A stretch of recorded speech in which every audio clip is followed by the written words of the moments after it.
Last week, I took off Friday and Monday. The wife and I flew out to Denver to go hang out with a couple of friends to enjoy a restaurant called Casa Bonita.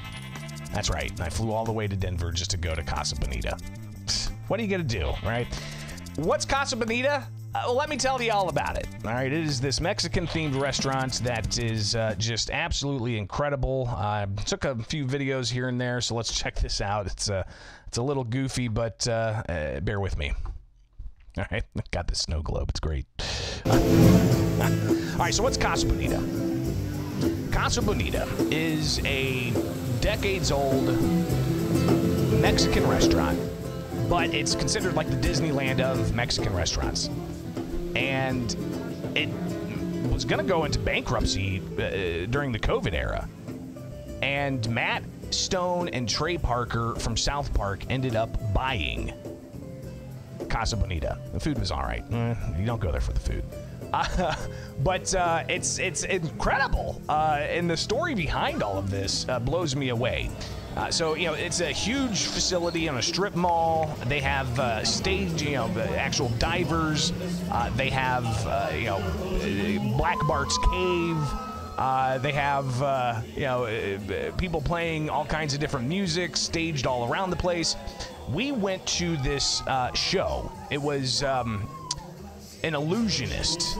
And I gotta say, that was actually the highlight, in my opinion, because the performer just did an incredible job. She, had a mask on, and the mask was all part of the thing. She removed part of it and brought up a couple of people to take part in some tricks, and just the music, the atmosphere, the way they set it up, incredible. But Matt and Trey, when they bought this thing, they thought they were going to buy it for like $3.2 million, and they did.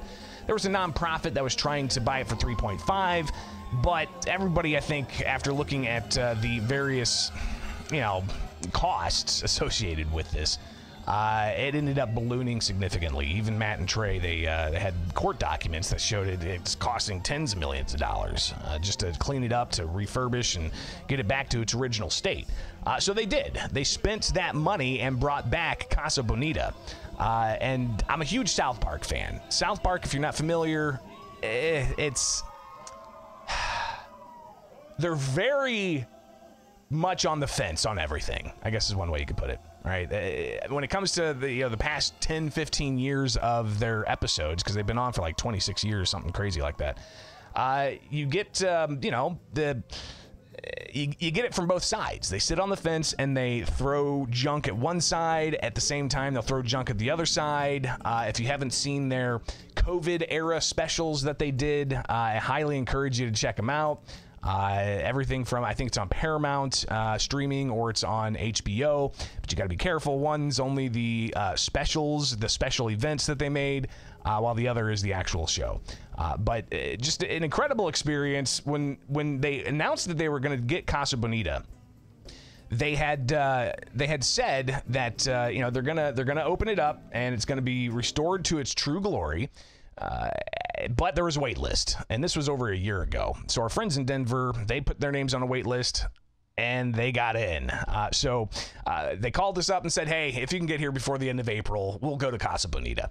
And this is also a year or so after we had gone to Denver previously to go check out the South Park 25th anniversary concert, where Primus and Ween performed with South Park. It was bizarre, but definitely a good time.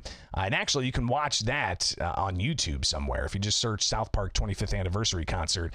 Not for small kids. All right, so just caution. There's a lot of coarse language, but it was a unique concert experience. I love going to concerts. The South Park 25th anniversary concert last year was a unique experience. So we knew Casa Bonita was coming, and we're like, we got to come back whenever it opens.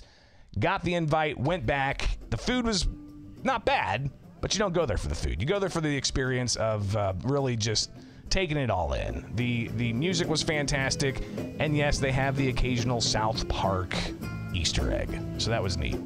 But we also, while we were in Denver, we flew in. We got to see Kevin Nealon a Friday night. In Kevin Nealon, of course, Saturday Night Live fame. That was a pretty good comedy show. And it was one of those shows, too, where you got to put your phone in a little bag and just so you don't get it out and actually start filming stuff. But great show. He had a certain brand of comedy that wasn't necessarily offensive, didn't get into politics at all, but you still had some good laughs. So saw Kevin Nealon Friday night, went to go see Casa Bonita Saturday night, and then we traveled around Denver and went to the art museum there. And I tell you, the art there was just... I was actually blown away. There was one painting from like 1400 or something that was of these buffalo in the mist. Wow. That was remarkable, and just seeing the timestamp on it too. Another one. This is like some pilgrims or cowboys wrestling a bear. I don't know why, but the bear looks ridiculous. I've never seen a bear look like that, but that one was also hundreds of years old. A painting just blew me away.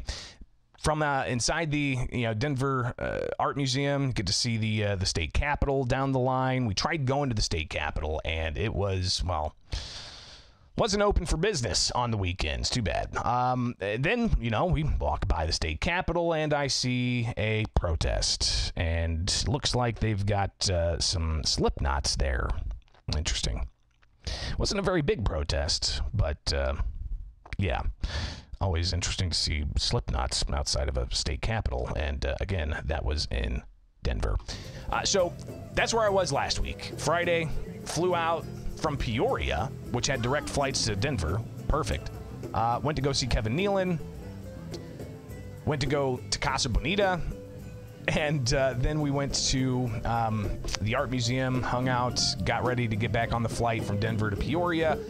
And then I was back at work. So that's where I was. I appreciate you guys being here and indulging me with that. But that's all I got for you today. All right, we got a whole bunch of stuff that's going to be popping off all week next week and for the rest of the month. So be sure to like, subscribe, and hit that notification bell. I'm Greg Bishop. Thanks for hanging out. Hopefully that was a fun Friday segment for you, but I got to get out of here. All right, so we'll see you soon. Email me, bishoponair@gmail.com. Follow me on X. Follow me on Facebook. Like, subscribe on YouTube. Keith, I'm not going to do a Discord. I got to get out of here. Also, Randall, shout out. Edward, AJ, Festus. Looks like Chris. Chris, you were the first one in here. Cheesy Poofs. Yes, Titus. Cheesy Poofs. Ernie's Arms Accessories. I'm going to need that Mexican food to taste good. Well, listen, the Mexican food, you only get like 7 options, and it's kind of like a cafeteria style. Previously, Casa Bonita's food was poorly rated. This was decent. It was good food. But definitely, what do you expect? So yeah, a lot of people jumping in here. Warsaw, Devil Dog, Joseph, Nakuda, AJ, I think I already said that. Mr. Sneed, appreciate you being here. Huckleberry. So yeah, thumbs up, guys. Got to get out of here. CNT Design and Arms. Who else is in here? Festus. I think I already gave him the shout out. Either way, all right. You guys have a good weekend. I got work to do.